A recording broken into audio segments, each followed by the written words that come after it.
বাপরে বাপ, যথেষ্ট পরিমাণ ঠান্ডা আছে এখানে।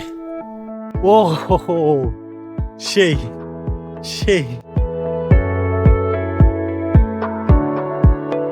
কি সুন্দর সকাল সকাল মাছ ধরতে নেমে গেছে।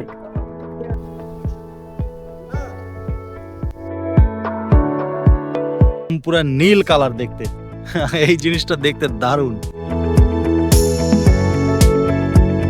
জাস্ট একবার দেখেন, ঠান্ডা।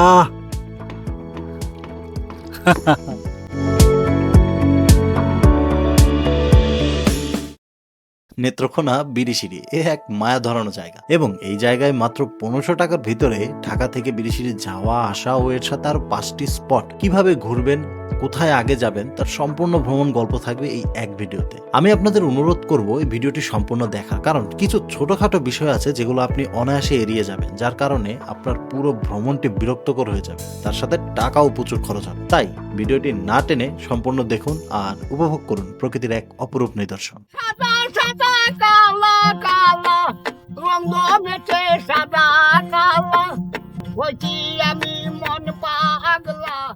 যাত্রা শুরু করেছিলাম মহাখালী বাস স্ট্যান্ড থেকে। সেখানে বেশ কিছু কোম্পানির বাস পেয়ে যাবেন, এই যেমন ধরেন মামুনি, ইউনাইটেড প্লাস ইত্যাদি। তবে মাথায় রাখবেন, এদের কিন্তু নিজস্ব কোনো কাউন্টার নেই। এরা গাড়ির হেডলাইট জ্বালিয়ে সামনেই দেখবেন বসে টিকিট বিক্রি করছে, সেখান থেকে আপনি টিকিট কেটে নেবেন। আরো একটা বিষয় মাথায় রাখবেন, গাড়ি যেন রাত 12টার পরে ছেড়ে যায়, কারণ বিরিশিরি পৌঁছাতে আপনার কমপক্ষে 4 থেকে 5 ঘন্টার মতো সময় লাগবে। এখন আপনি যদি রাত 12টার আগে ওঠেন, দেখা যাচ্ছে আপনাকে রাত 3টা কি 4টার দিকে আপনাকে নামিয়ে দিবে, যেটা একটু না বেশ ভয়ঙ্কর বিষয়। আসসালামু আলাইকুম, শুভ সকাল।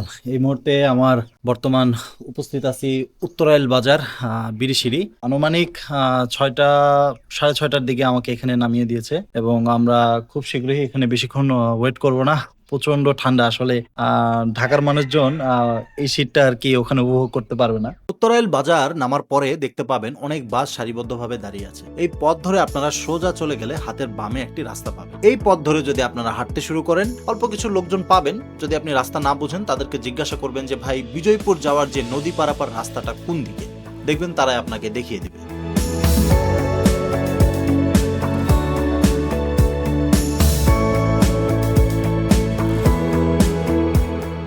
প্রিয় বন্ধুরা, আপনারা দেখতে পাচ্ছেন কিনা জানি না, ওই যে ওই পাশে দূরে মানে কুয়াশায় ঢাকা বেশ উঁচু নিচু পাহাড় আছে, ওগুলো আসলে আর ইন্ডিয়ার পাহাড়। আর এই ওই পাশ দিয়ে যে দেখতে পাচ্ছেন এই যে নদী একদম বয়ে গেছে, এটাই হচ্ছে সোমেশ্বরী নদী আর কি, একদম পুরা নীল কালার দেখতে। এই জিনিসটা দেখতে দারুণ।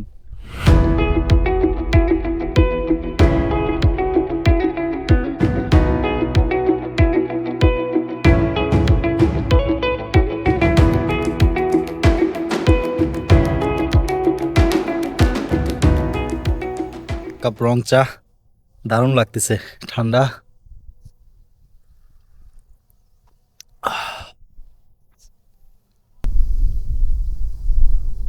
এখান থেকে আপনারা নদী পার হওয়ার জন্য একটি ছোট নৌকা পাবেন ইঞ্জিন চালিত। ভাড়া পড়বে আপনার জনপ্রতি মাত্র 5 টাকা নদীর ওপারে যেতে।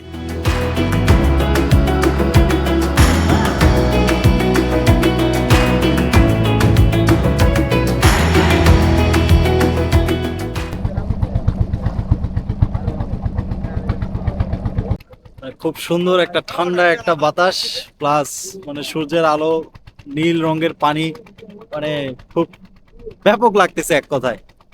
আহ আহ মানে বাতাস ভিতরে টানতেছে, দাঁতটা একদম পুরো ঠান্ডা জমে যাচ্ছে, শিরশির করতেছে।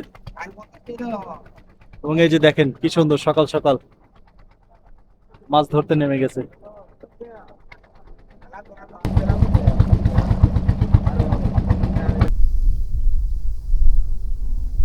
নদীর এপারে আসার পরে অল্প কিছু সংখ্যক খাবারের হোটেল পেয়ে যাবেন, আপনারা চাইলে এখানে বসে সকালের নাস্তাটা করে নিতে পারেন।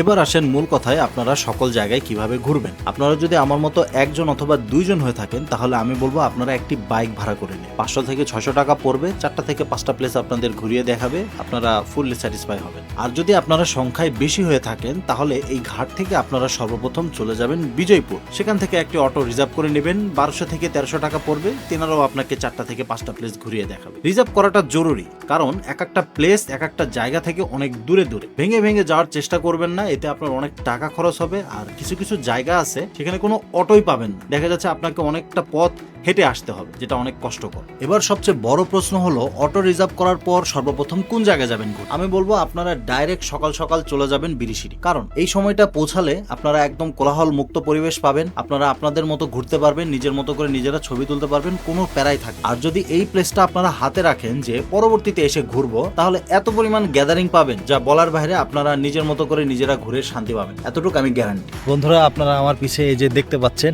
এটা হচ্ছে সেই বিরিশিরি আর কি। অসাধারণ, এক কথায় মানে জোস। উপরে বেশ কিছু লোকজন আছে, আমরা ওই সাইড দিয়ে উঠবো, উঠে এই পাশ দিয়ে সব কিছু দেখবো এবং আপনাদেরও দেখাবো, প্লাস একদম যে উপরে কি আছে চলেন ওটাও ভিজিট করব।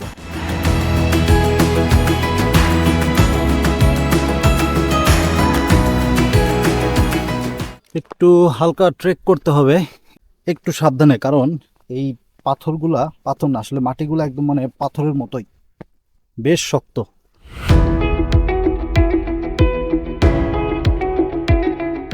এই তো আমরা ওই পাশ থেকে যখন এই দিকটায় দেখতেছিলাম, মানে জায়গাটা দারুণ লাগতেছিল। তবে আসলে জায়গাটা দারুণ, দেখেন কি সুন্দর, মানে প্রত্যেকটা পাথর মানে মাটি একদম কার্ভ হয়ে আছে।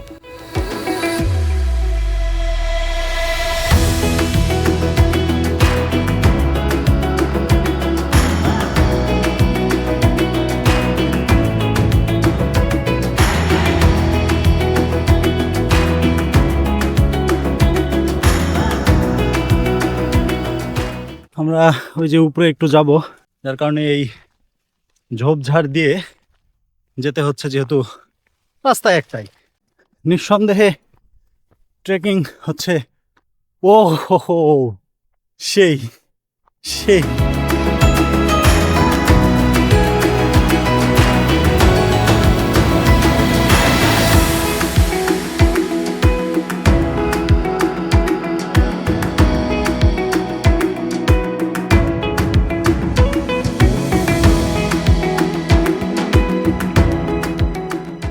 উপর থেকে সিনারি দূর দূরান্ত যতদূর চোখ যাচ্ছে, চোখ জোড়ানোর মতো।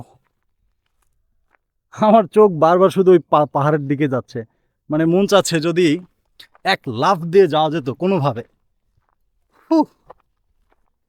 হ্যাঁ, আর ডে ড্রিমার। খসর মসর আওয়াজ হচ্ছে, আসলে ভয়ও লাগতেছে, আসলে যাব কি না, যাই কি হবে, আল্লাহ ভরসা। যেহেতু লোকজন গেছে এদিক দিয়ে, রাস্তা হয়ে গেছে, তার মানে অবশ্যই দের ইজ এ ওয়ে। এই যে দেখেন কিরকম খাড়া, দেখছেন এই যে পানি যে নামছে এদিক দিয়ে সুন্দর মতো, এই যে দাগগুলো মানে এরকম যেরকম দেখতে পাচ্ছেন কিনা আমরা জানি না, মানে কাটা কাটা দাগের মতো হয়ে আছে। এদিক দিয়ে আর কি পানি পড়ছে, যখন বৃষ্টি বাদল হয়েছে প্রচুর, ঝর্ণার মতো আর কি পানি পড়ছে। নামার জন্য একটা ভুল পথ আর কি আমি বেছে নিছি, মানে আমার কপাল ভালো যে দেখেন জায়গাটা একটু মানে খারাপ। আর আমি আমার জুতা ভাবছিলাম, আমার জুতা মনে হয় গ্রিপ করে, ভালো গ্রিপ আছে, কিন্তু গ্রিপ নাই। মানে আমার পাটা এই যে এরকম এরকম হয়ে গেছিল, প্রায় জাস্ট এরকম হয়ে গেছিল, আর একটু বেশি হলে গেছিলাম। যাই হোক, সমস্যা নাই, আল্লাহ ভরসা। বিরিশিরি ঘোরা শেষে আমাদের পরবর্তী গন্তব্যস্থান হলো কমলাবাগান, এবং এই কমলাবাগান যাওয়ার পথে হাতের বাম পাশে আপনারা দেখতে পাবেন রানী রাসমণির সেই স্মৃতিস্তম্ভ।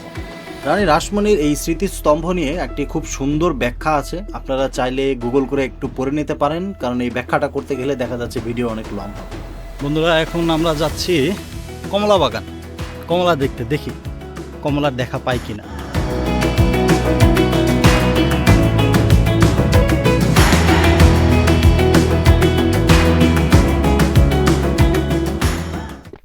বিরিশিরির পাহাড়ে উঠে পা একটু ধরে আসছে।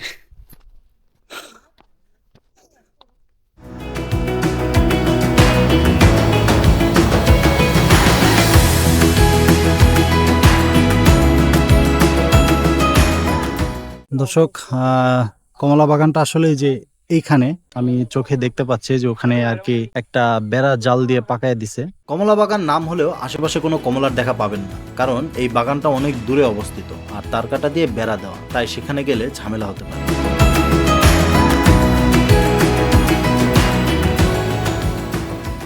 এখান থেকে সোজা মেইন রোডে গিয়ে হাতের বামে পাশে দেখতে পাবেন বিজিবি 0 পয়েন্ট। কাছে গিয়ে দেখতে পারবেন কিন্তু ছবি তুলতে পারবেন না, কারণ আইনগতভাবে নিষেধ আছে। দর্শক, ওই যে ওই পাশে সম্পূর্ণ ইন্ডিয়ার পাহাড়।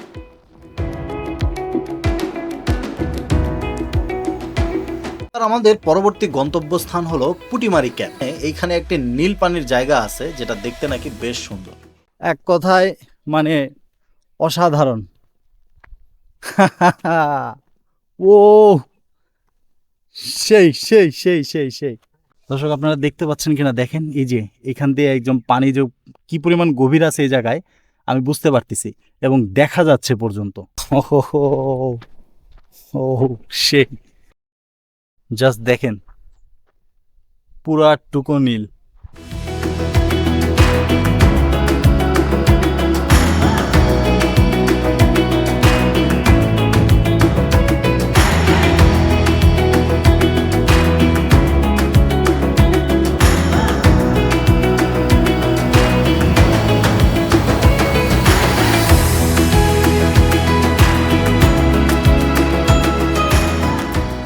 বন্ধুরা, এই মুহূর্তে আমরা উপস্থিত রানী খং, ঠিক আছে, এবং এইখান থেকে সামনে যদি আমি দেখাই যে ওইখানে একটা চেকপোস্ট আছে, সম্পূর্ণ ইন্ডিয়ান বর্ডার ওটা, এবং এখান থেকে ওই যে কাঁটাতারের বেড়াও দেখা যাচ্ছে। তো এই নদী পার হয়ে ওই পাশে যাওয়াটা আসলে খুব রিস্কি, আর আমরা যাবো না। আমরা এখান থেকে সর্বোচ্চ ওই যে সামনের ওখানে যাব, ওখানে নাকি একটা খুম আছে, মানে গুহার মতো। বাট এই পরিবেশটা একটু দেখেন।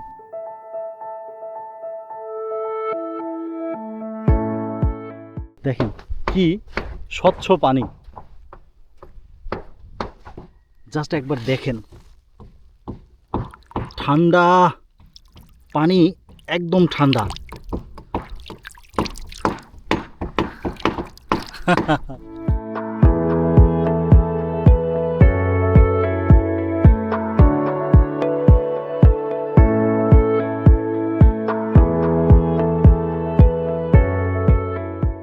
বন্ধুরা, আমাদের একটু দুর্ভাগ্য, কারণ যে গুহাটা আমরা দেখতে যেতে চাচ্ছিলাম সেটা নৌকায় করে যেতে হবে। আর আমি এখানে এই যে যতগুলো নৌকা দেখতেছি সামনে, ম্যাক্সিমাম নৌকা আর কি ডুবন্ত, ভিতরে পানি উঠে আছে, মাঝি নাই। আর আমি এখানে এই যে কিছু দেখতে পাচ্ছেন হয়তোবা, যে ছোট ছোট বাচ্চা কাচ্চা মেয়েরা গোসল করতেছে। তো আমি ওই দিকে আর যাচ্ছি না, কারণ বিষয়টা খারাপ দেখায়। এবার আসেন যাওয়ার রাস্তাটা বলি। সর্বপ্রথম আপনারা নদীর ঘাটে চলে যাবেন এবং নদী পার হওয়ার পরে কিছু অটো পেয়ে যাবেন যারা আপনাকে ডাইরেক্ট উত্তরাইল বাজার নামিয়ে দিবে। সেখান থেকে আপনারা কিন্তু ঢাকাগামী কোনো বাস পাবেন না, সেক্ষেত্রে আপনাকে লোকাল বাসে চড়ে সর্বপ্রথম ময়মনসিংহ আসতে হবে। সেখান থেকে আপনি অ্যাভেলেবেল ঢাকাগামী বাস পেয়ে যাবেন। আশা করি এই ভিডিওটা আপনাদের অনেক হেল্পফুল হবে এবং ইনফরমেটিভ হবে। আর যদি আপনাদের একটু ভালো লেগে থাকে, প্লিজ একটা সাবস্ক্রাইব, লাইক আর কমেন্ট করে দিন।